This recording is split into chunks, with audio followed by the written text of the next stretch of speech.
Are all your questions going to be about types? Yeah. Then the answer is they're all dead. Why don't I ask you some questions? Well, yeah, but life before the internet is kind of a blur to me. The internet, it's a thing that you'll know what it is in a few years. It's going to completely take over your life. You're going to spend many hours sitting in a room staring at a screen. I'm knowing about my own future. Well, I'm glad that pleases you. So, I can't. What do you do exactly? You know what I'm worth. Yeah, you must have hobbies of. You're interviewing yourself. Look, You left the tape. It don't do it. I'm not. Sean, I am you. Because I'm the result of every decision you make. I don't know. Well, fine. Yes, I don't know how I'm supposed to react. Did you finish it? I see the Star Wars figure down. Never mind that for now. What Yeah, I do have you... it. Dude, you have that one already. It's literally the same one. Here it is. Right here. Yeah, except Molly chewed fine, so be more careful. Yourself in 20 years. I'm sorry, Jeremiah. See, I just hit a floor. Very clever, Jeremiah. Bye. Here. That's the spirit. Now, what were you doing before?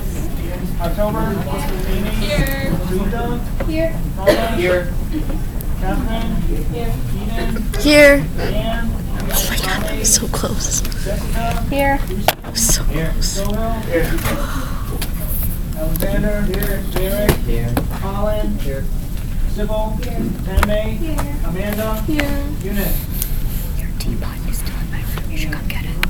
So, still have not lost a student from the Constitution exam. Whatever does that mean? Yeah, well, so my dissertation advisor, his dissertation actually killed someone. Wait, what? Yeah, that's the story he always tells. So, you have a dissertation committee, there's 6 people on the committee, and one of the readers, well, no, they found him dead in his desk chair reading the dissertation. Wait, really? That's a great one. I think goals. But anyway, he was found dead with the dissertation. Tag yourself, I'm the dead person. And so the Constitution exam has yet to kill a student. Let me just wait till I get my grades back. I have another question. Damn, I wanted to be a first. Not that I know of. Must send a bunch of students. Yes, what's that mean? No, I don't think so. Didn't they just paper cut infected? I'm inclined to say yes. I may die. Okay. Think happy white blood cells. I am so impressed that who's missing? Yeah, exactly. I want to Should be. I've actually been over the semesters that I've given it. I've tried to actually tweak it so it has some validity. Well, when you have any test that you give has to have reliability and validity. Reliability just means that it's a reliable measure of what it is that you're actually trying to have. That's not the problem. I didn't know what the word. I didn't. So I guess I just love it. Like how I think about the additional branches. I didn't know what the branches were, and I guess I'm sure it's right. And the stuff you said about legislature, I was like, yeah, that's one. Good. All right. I was like 50-50 shot. But the validity, what I would like this test to do is be a predictor of how you do in the class. And so in order to do that, I actually have to look at how people do and which questions they're missing and whether or not, to make sure that it's actually a good measure of how you will do in the class. Are you doing like our essays? Yes. Okay.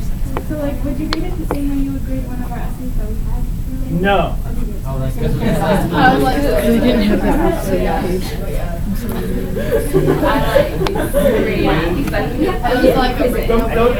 The more you tell me and show me that you know, the better you do. Oh my goodness. So I just started writing. So I just started writing.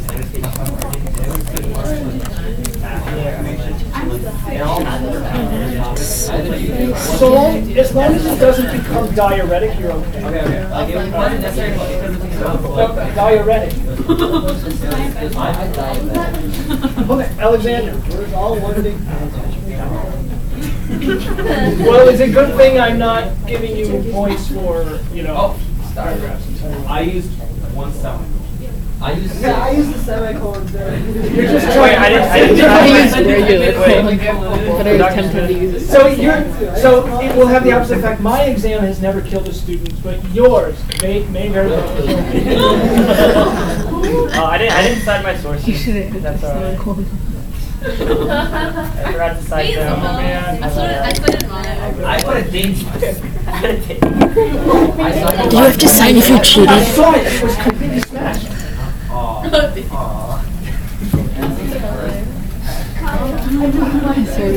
So, I was about to say, do you need to sign if you cheated? you get them first. The other students get them tomorrow, if there are any left. Let's eat them all. Yeah. Because they ate almost all of them last time, That was so remember? brutal. I cannot believe it. I only put one in like in my Wow. Still want to get a second bucket. Let's see how you do on the rest. Fifth Amendment. So, I'm gonna switch the order I did this morning. And See we're your gonna start face with again. Library. We block. I want to die. Are you busy I after found school? out the morning, Probably not. You should come get your tea. the morning section, as you know, they We always should walk meet up in here and like zombies. walk back tomorrow. Are they hungry? Do you have any You know, pod class? it doesn't Yeah, seem like I think their I- bodies wait, do you have are any time? actually Yeah, then I functioning. thought you They had put to. food in front of them and suddenly, like, yeah, we fall. But the other thing I discovered that is if I bring up Alexander Hamilton, they all start thinking about Aaron Burr. Sir? Aaron Burr. Who's that? Who's that? Who's Aaron Burr? Sir? Shut up. Yes, the guy who kills Stalin. No, and so to the point that I told the students, I was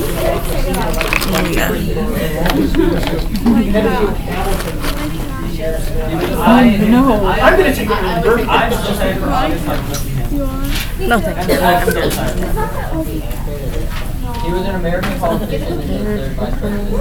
Oh, right. We're probably starting new stuff today. Was indeed. So I did this at the end in the morning. One thing I didn't mention to you when I talked about, Shays' Rebellion, which was the kind of lead up to I also hate the dead people. Constitution, right? The Constitution and the I also Convention. hate They're like, dead everyone is worried about Shays' Rebellion and collecting debts. The Whiskey Rebellion actually takes place while Hamilton is the Secretary of the Treasury. He decided in his capacity as Secretary of the Treasury he was going to lay his taxes on whiskey. And what ends up happening is that all the farmers in the western counties who happen to be Scots-Irish, those are the people who are in Northern Ireland,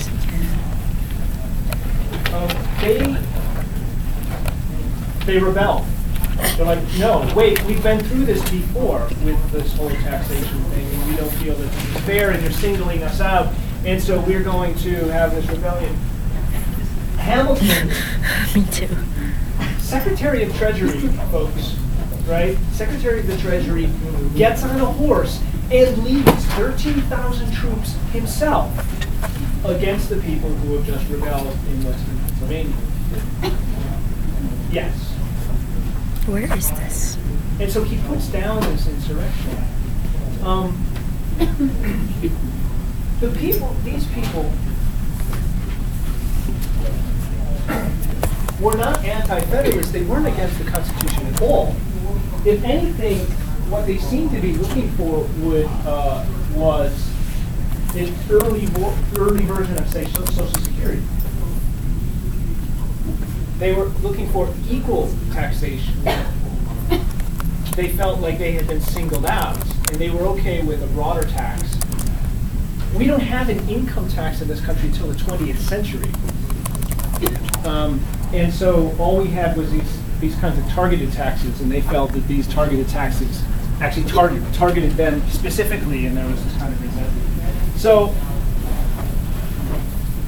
the unrest that I talked about doesn't really end.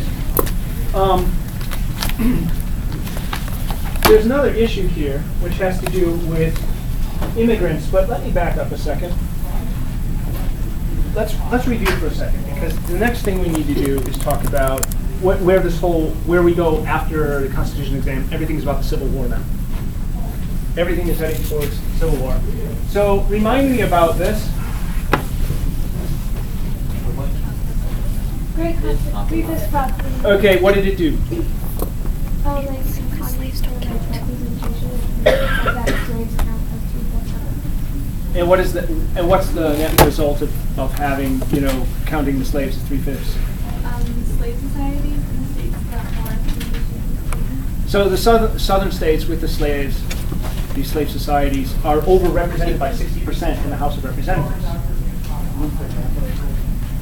Well, okay, yes, but the important thing here is that they're overrepresented by 3/5. I'm going to show you a couple of graphics here, and we'll try to put the meaning in perspective. Let's start with this, which is just the only class astonishing.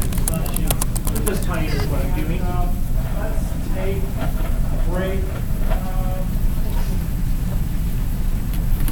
In the year 1620, the United States was covered by a whole lot of forest. In fact, if you were a squirrel, think like the squirrel from Ice Age, if any of you know these movies. If you were one of these squirrels, you could live in Maine, and you could travel all the way through the Midwest, all the way up into Minnesota, without ever stepping on the ground. Where are you going to begin?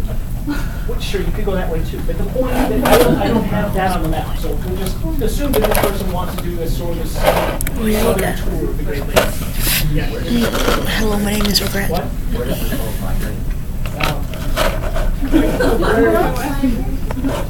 You're thinking of birds. This is just a squirrel. He heard someone say, "Go west, young squirrel." That's the best explanation of instinct I've ever heard. And he did it without ever stepping foot on the ground. Without ever stepping paw on the ground.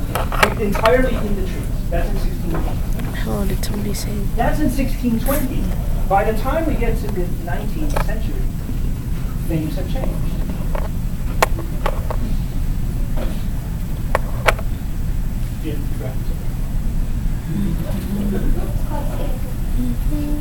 What?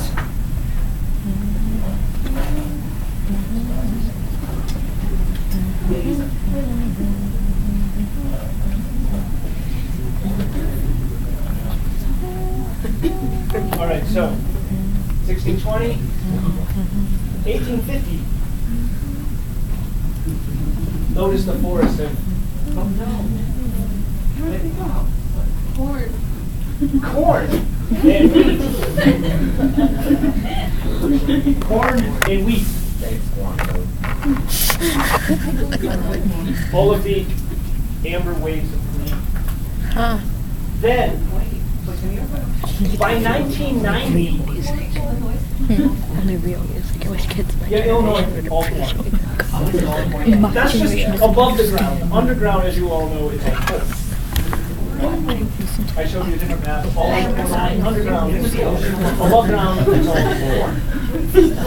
Only 6%. So that's for the morning class? Actually,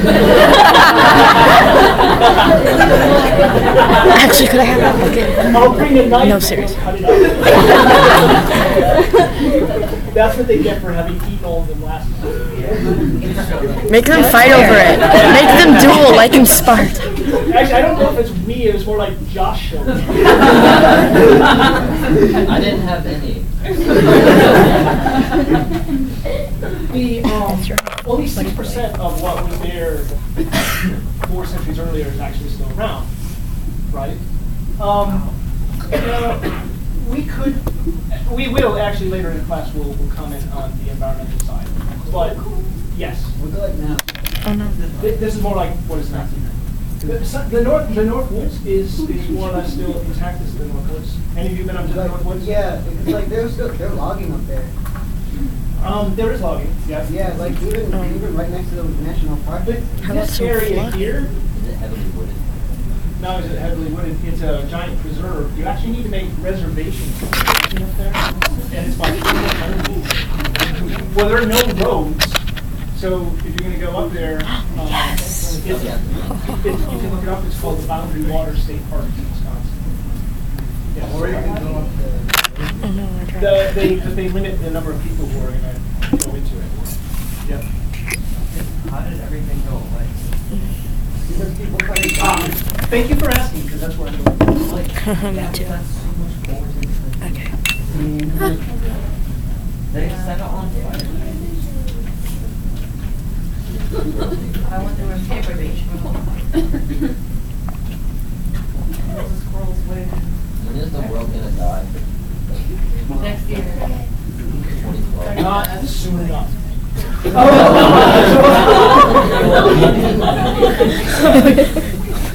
When you're American Studies Center's a bachelor. So you notice, go ahead. So where did the forest go?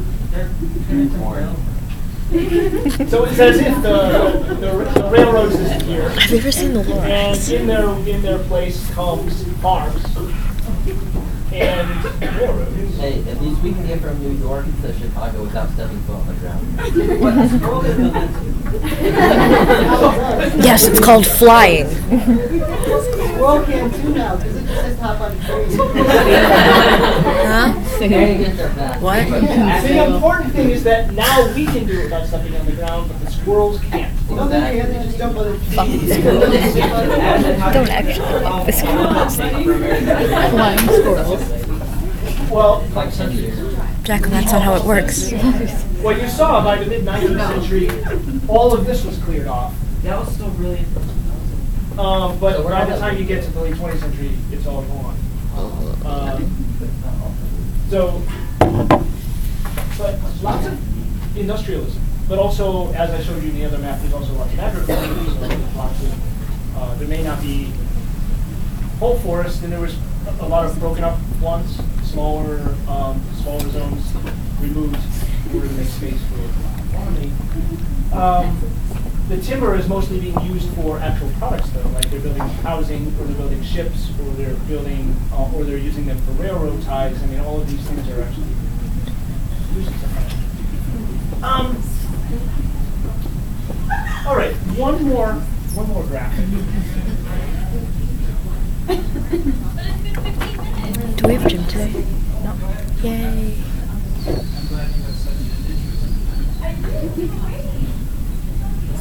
Now this is late 19th century, that's 1880, but this is, the purple indicates 30% or more immigrants who are foreign born. The green indicates no foreign born. What about my grandparents? Now this is in 1880. What, they're all in the forest? What on the tree? They're from Canada. Well, What about the Ew. What about the immigrants from Alaska? the 19th century is interesting. Well, the immigrants from Alaska back then would have been Russian. Inuit. Yeah, Russian. No, the Inuits were not like migrant. Like the Siberian, like the Siberian, and the Eastern Siberian. So you're telling me we should build a northern wall to keep out all the Inuits? Yeah, that come yeah. across Let's the just border? build a wall around the U.S. Yeah. To keep out the immigrants and the ocean. No, to keep us in. Oh no! Oh my gosh, what's actually happening? You could either call it a cage or protection. We do this. It's self-imposed already. Yeah, if you actually look at the Invisible number of people cages. who actually have passports, it's an astonishingly small number. Hello, did somebody say anarchism and It's just invisible a long borders that are process. imaginary? We I already hate myself. I know. There you go. It's Trump's America. Move on. That's what I hate about myself. Ha, just kidding. What does this have to do with railroads, deforestation, and the 3/5 compromise? Tell us. Well, like for railroads, since there's railroads being built, it's easier, like, if you, like, come from a ship on the coast of the Atlantic Ocean. it's easy to like get land maybe to the west to the already railroad. Okay, so it's easier to get places because of the railroads. Okay, that's reasonable. Although sometimes the railroads are being built for no really good reason. So, for instance, the transcontinental railroads, there was no commercial reason to build them. They built a railroad actually connecting Chicago to Minneapolis, which is the reason all of these purple people are there. Not really purple people, on the map. But the fact is that that railroad had no commercial. There was no big population clamoring for a railroad so that they could trade with Chicago. There simply weren't enough people there that someone built a railroad. Anyway, I'll talk more about railroads later on. Is this showing like migration or immigration, like from a different country, or was it? This does not show migration. This only shows the number of foreign-born people concentrated in the areas. Wait, so is it? How is South? Is that South Carolina? I don't know. This is South Carolina. Then how is it so green? If there were a lot of people, like, were there a lot of British people? This is like the 18. This is who were alive in 1880. So this is foreign-born people who are actually living and were born in a foreign country in 1880.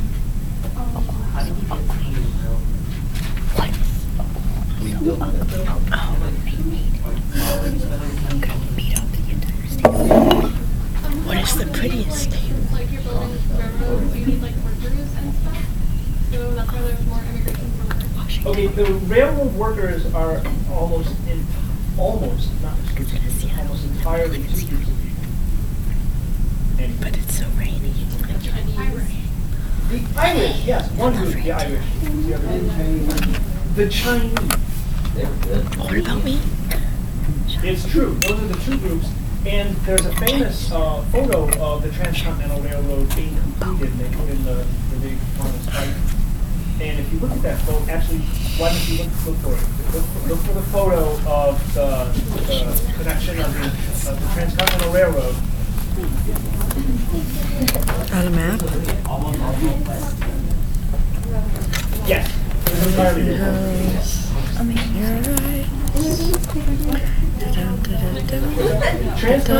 Look for Transcontinental Railroad completion, and then click on images, and you should get a photo. Wow, look at all these boring black and white photos. Across the side. That's we can talk about that another time. Actually, another person to talk about it with is Dr. Lamb, because she's an expert on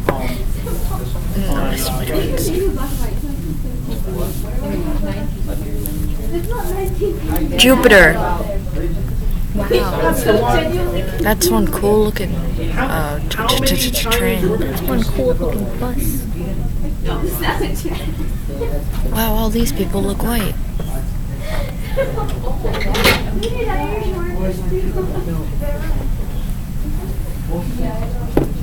That's the one. How many Chinese workers are there in the photo? I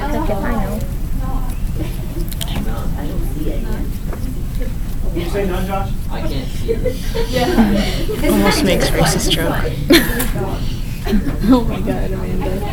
Stop that. There's just a lot of white men. Yeah, they all look white. I was about to wonder if my ancestors were from the Transcontinental Railroad. And I remember when my grandparents came here like 10 years ago. So, Because they're not in the photo.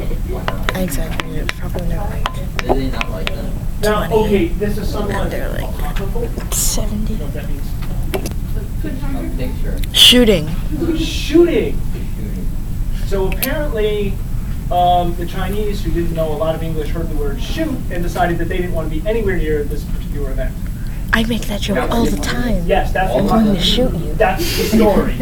Me.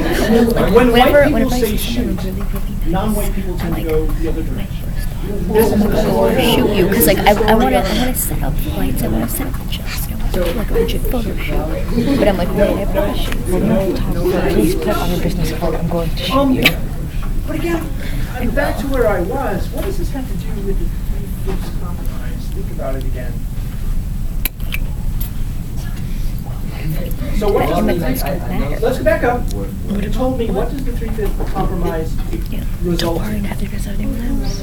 Yeah. Over-representation of the South in the House of Representatives. But there are no foreign-born people going to the South. Yes? Keep going. So the North is getting all of the immigrants, which means what's happening to the representation in the House of Representatives in northern Finally states? go to the north. It's going. Yes, the number of northern states and their representation is actually going up and up and up and up. So how long do you think the 60% advantage that the South shouldn't even have is actually going to last? Not why a couple of the ones. Like 3/5 of 1 year. 3/5 of 3/5 of 1 year. Wait, what was the relation of trading slaves? No. So this is actual people born in a foreign country living in the United States. So, and you know, I'm afraid I have to contradict our Secretary of Housing and Urban Development, Dr. Ben Carson, but the fact is that slaves were in fact not immigrants, but forced migrants. They did not come here by choice. But none of them in 1880 would have, and first of all, 1880 is after the Civil War, they actually would have been free, but it also means that they weren't actually born in a foreign country. So if we're looking at, this is just a map of people born somewhere else, and in 1880, you're not seeing it in the South for the most part. There are little pockets where maybe you have like one, that could be 1%, it could be 9%. Chances are we're talking about 1%, and we're talking about people who may be coming from areas like this. This is which state? No, Maryland is over here. Or Virginia, like that. West Virginia. Okay. What do we know about West Virginia? It's shittier than real Virginia. No. They were red. They were separated during the Civil War. Why were they separated during the Civil War? Because they got a divorce. Like the rest of Virginia, had a lot of slaves in West Virginia. West Virginia didn't have slaves. It was an entirely white population, very poor. They couldn't afford slaves, and they didn't like the people who had them. Now, this is not equivalent to necessarily liking African Americans either, although there was some of that. In fact, West Virginia was the one place, in the hills, in the mountains, in the Appalachian Mountains, in West Virginia was probably the one place in the country where you could have like interracial connections and no one would even bat an eye. That wasn't the case in most parts of the country. West Virginia is kind of an exception. Apparently it wasn't. But it also means that this is the kind of place that during the Civil War, if you want to break up Virginia, that's the place you go to create this other state. So you're telling me that the North then becomes much more heavily, that the House of Representatives is going to be moving in the direction of the industrial North. When did we say the Constitution, when did they have a convention? 1787, and then what was invented in 1793? The light bulb. The Industrial Revolution is still on the horizon. And if they had had the convention in 1793, that's what we probably would have had a different discussion. Trains don't exist in this period either. No.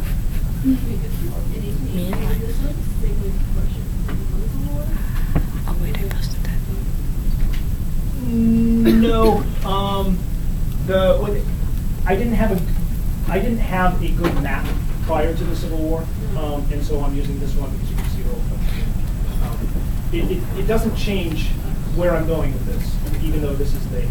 Okay, it doesn't change what I'm asking you to think about here. Does the Constitution tell us anything about? Does it say that we're going to have an industrial capitalist economy?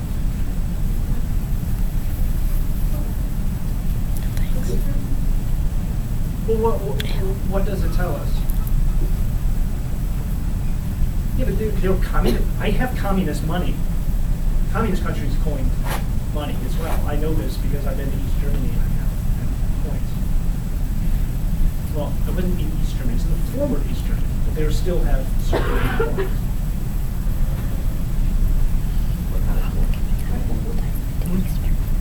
Actually, the one I have is an East German Deutschmark, and it has that's the name of their money, like dollar. They said mark, and on the back of it is a memorial to the Holocaust.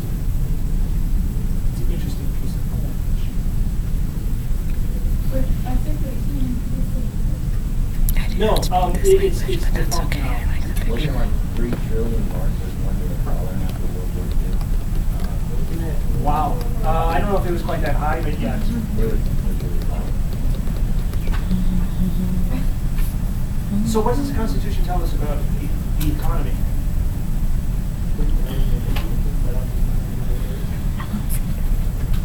So you're telling me Hamilton did it, Constitution... No, it's not. Okay, he nudged it That along was her name. I using forced you. structures that were in the Constitution, but the Constitution didn't actually say, right? Jefferson wanted everyone to be a small landholder. He wanted everyone to be a farmer. Jefferson was the pure Locke. Oh yes, everyone will be part of the republic because everyone will own property, and everyone will be a small farmer, so everyone has the same kind of commitment to the republic. You know, never mind that he's one of the largest slaveholders in the country. But anyway, this is his vision. Hamilton said, no, we really want to have an industrial economy. Farmers are all finding good to feed us, but you know, we would like to be like Britain. We want to have manufacturing, and therefore we need a treasury and a bank and so on. And the Constitution gave him the power to do that. So the Federalists cute. like wanted the Industrial Revolution, like while the Yes. Federalists. Okay. Yes, this very Hamiltonian vision of things. And what this tells us is, one, people thinking about the Constitution, on the one hand, they have read some history. On the other hand, they're reacting to very real problems of the 1780s. And they read some theorists, and they're reacting to their problems, and they come up with a structure that more or less addresses the issues that they want to address. They're clever enough to say certain things, and quite lucky on others. So, for example, they created a giant free trade zone from the get-go, right? There's no barriers between trading the states. Everything has to be uniform. It's genius, but they couldn't have predicted how important that was going to be. And if you don't know how important that is, you can look at actually there's a second component to it. The European Union has a giant free trade zone. They have a single currency, right? No barriers across countries. But the European Union is a complete mess because it's missing something that the Constitution actually has. And that's a fiscal union. What's fiscal? No, it's more than money. And I will actually quiz you on this later this semester, but let me ask you this now. What's the difference between monetary and fiscal? fiscal is government.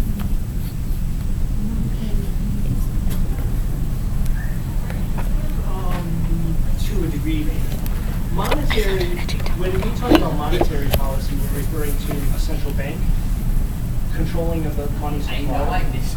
Usually the way that's done now is through interest rates. So yesterday, the Federal Reserve Bank actually increased interest rates by 1%. They've been doing this.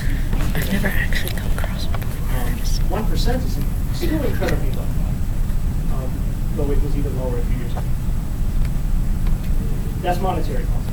Fiscal policy is the other part of the Constitution that says that Congress has the power to tax and to spend money. Fiscal is taxing and spending.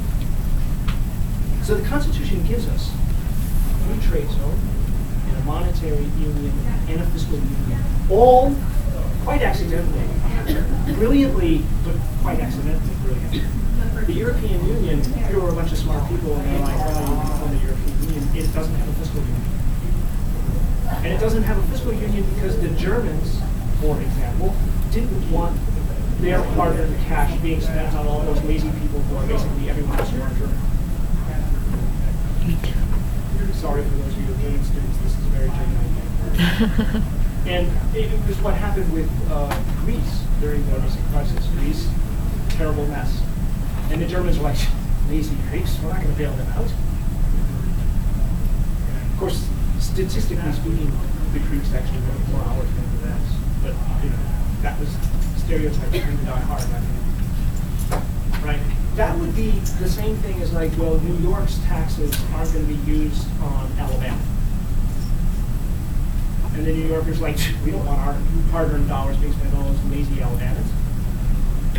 But that's not what we do, right? That's not what we do. We have this fiscal union, and the money all is all pulled together, and then the federal government kind of spends it in various fashion, in this various fashion. It's quite clever that they came up with this. And that's all fine and good, but it doesn't actually necessarily tell us what the economy is going to look like. The industrial economy, however, is going to attract all of these immigrants into the country, which means that the industrial part of the country is going to be heavily populated, and it's going to have much more wealth. In other words, industrial capitalism seems to be one of the things that's going to be responsible for the Civil War. Okay? Keep this in mind as we move forward. Now, let me ask you another question. So the House of Representatives is just one of the chambers in Congress, and clearly, even with 60% over-representation, the South cannot possibly continue to compete with a bunch of states that now have much bigger populations than them. So, what is a southern state to do? Kill all the North. No, they're not talking about seceding yet, and genocide is not part of the equation. Most of them. Oh, they could destroy the railroad. Actually, the Southerners have a genocidal impulse, but it's the same one the Northerners have, and it involves getting rid of the indigenous people. So that's there. Deal. Okay. But I think again, two chambers in Congress, they've lost the House of Representatives. Go for the Senate. What about the Senate? Eat it. Yeah, but what might the South want? Like split it and Oh, one thing you can do is if you can bring in more states that are going to be Southern, then you have an advantage there. Oh, is that why they have such small states? I mean, North has that was what North wanted. They actually have something specific in mind, and I will show you what they're going to do. But if you can bring in more states, one way is to make the Senate a Southern institution by bringing in more states. South should be and they have at least a minimum of one representative. How do you create a new state according to the Constitution? Who chose the state boundaries? Oh man, there is a book on this subject. There is an expert who's looked at boundaries of states. It's quite fascinating. The border between Ohio and Michigan, they actually fought a war over that. That's ridiculous. Yes, it's called the Toledo War. Toledo is now in Ohio, but Michigan very desperately wanted Toledo to be in Michigan. But why? Why don't they just make it like DC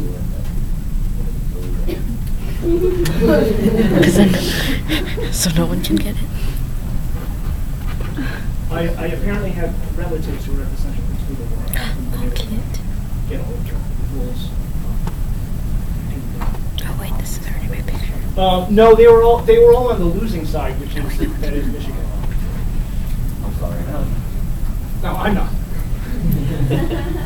Is that for states that new states are supposed to be maybe amended by the Congress, but like if it's like within another state or formed by two other states, then it's consent of the legislators of the states as well as the Okay, but that means that Congress has to sign off on it. So the South needs the Congress to actually sign off on the changes to the states.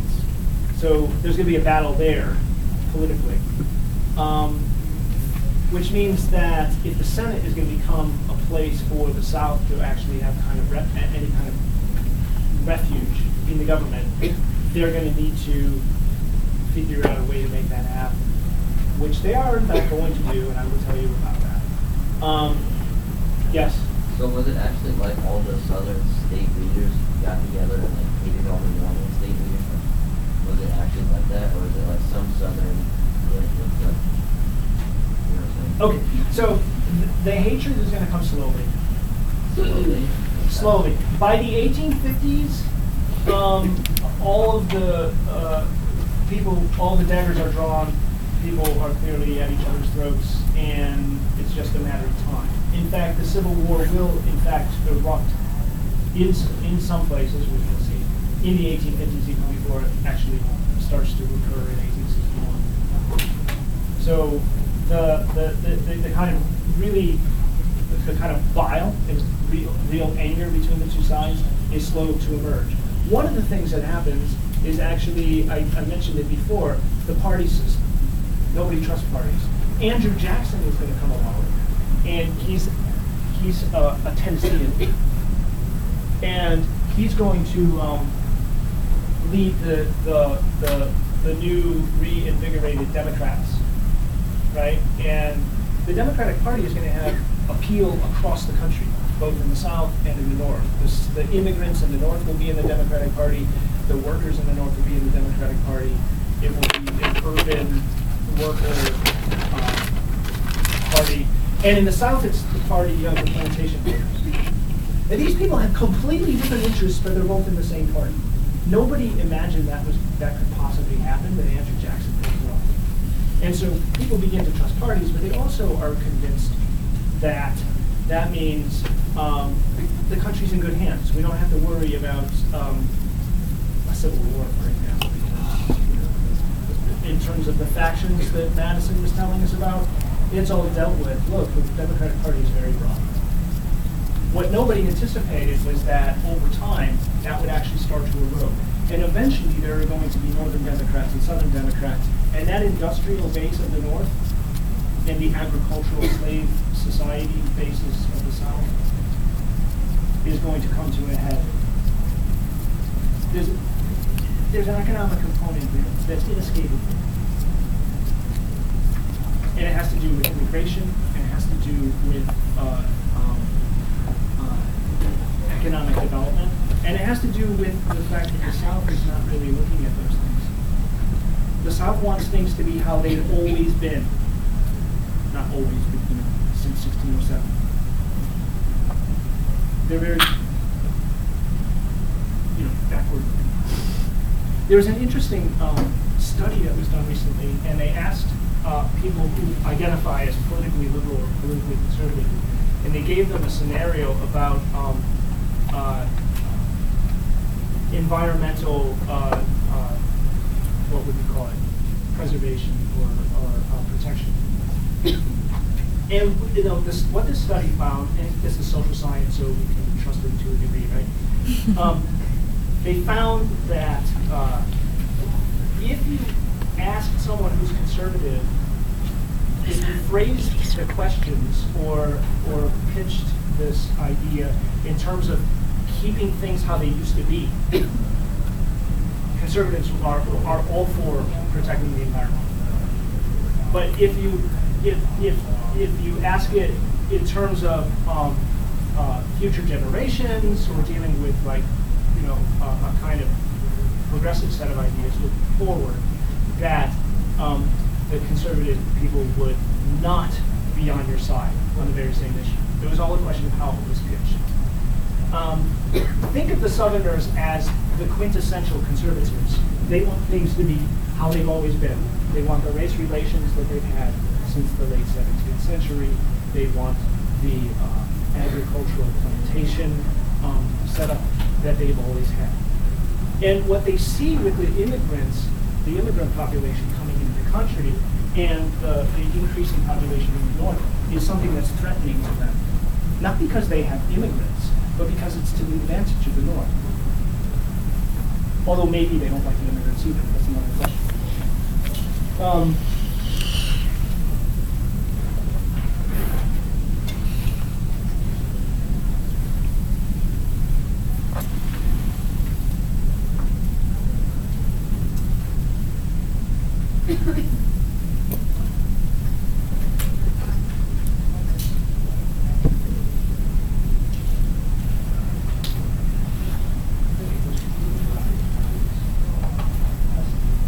No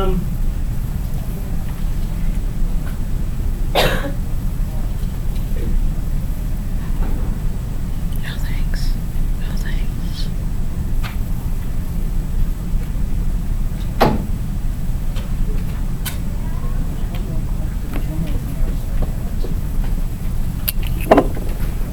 No, we're not there yet.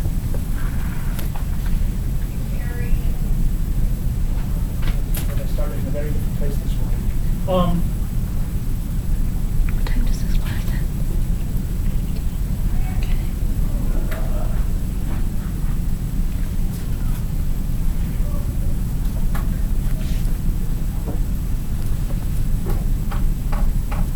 No, it's not going to happen. My train of thought's completely derailed. So, forget it. So, we have a constitutional situation that is this conflict that is going to come, right? Civil war. And I've suggested to you here today that part of it is going to be economic. That's not going to be the only explanation. But clearly, it would seem that the industrial economy, which the Constitution doesn't tell us is supposed to exist, that industrial economy ends up actually creating part of the problem. I would suggest that when they were having that 3/5 compromise, do you remember what that debate was about again? What kind of suggestions might have come out of it? There was like the Virginia plan, which said proportional representation in front of like population, and then there was the New Jersey plan, which every state gets a copy, not very well. Right, okay. So the reason they come up with 3/5 is ultimately because there were people who wanted to count all the slaves as population, regardless of the fact that they are not really part of the population.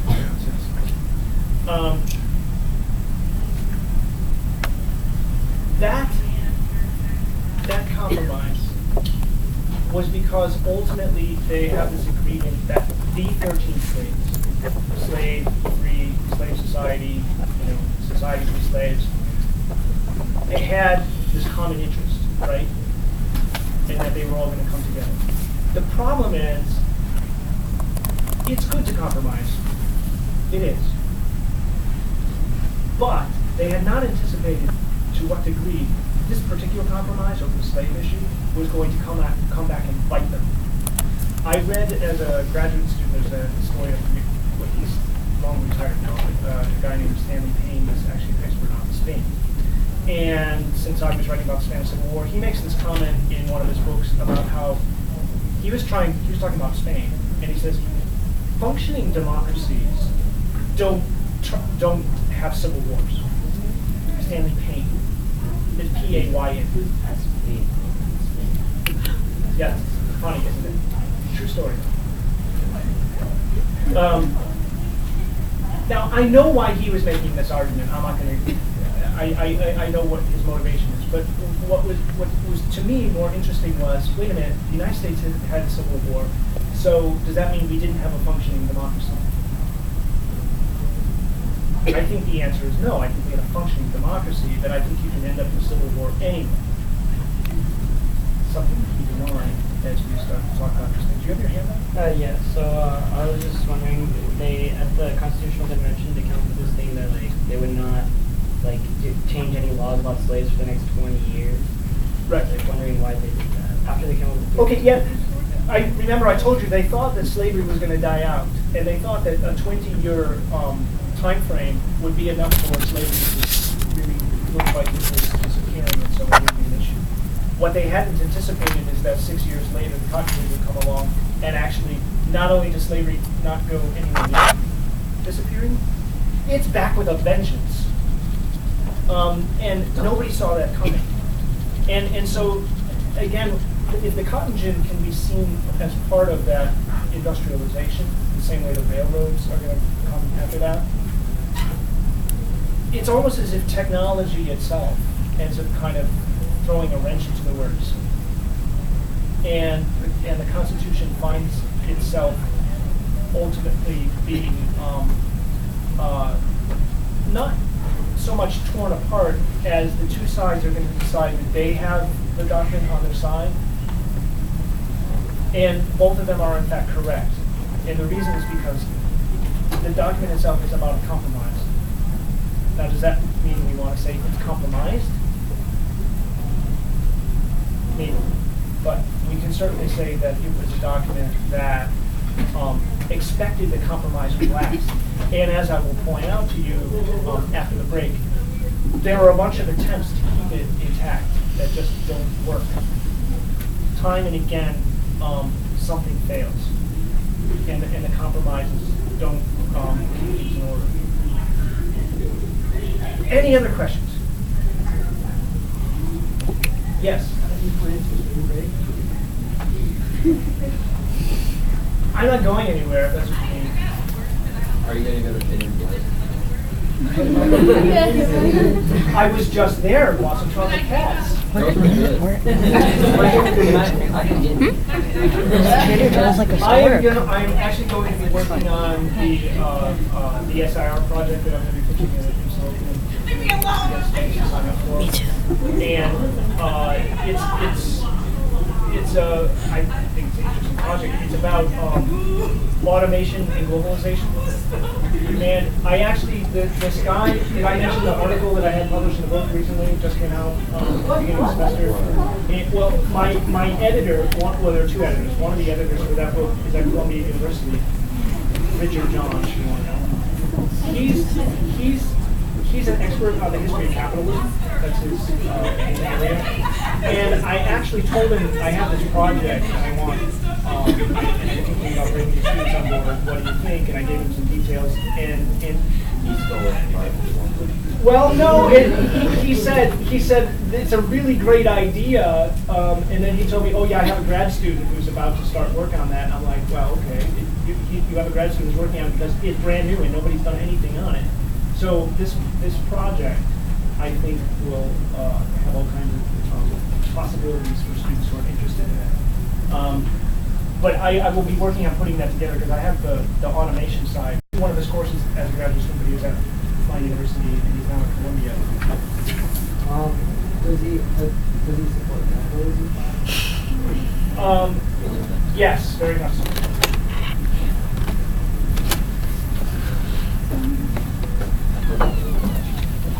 Capitalism. I will tell you more.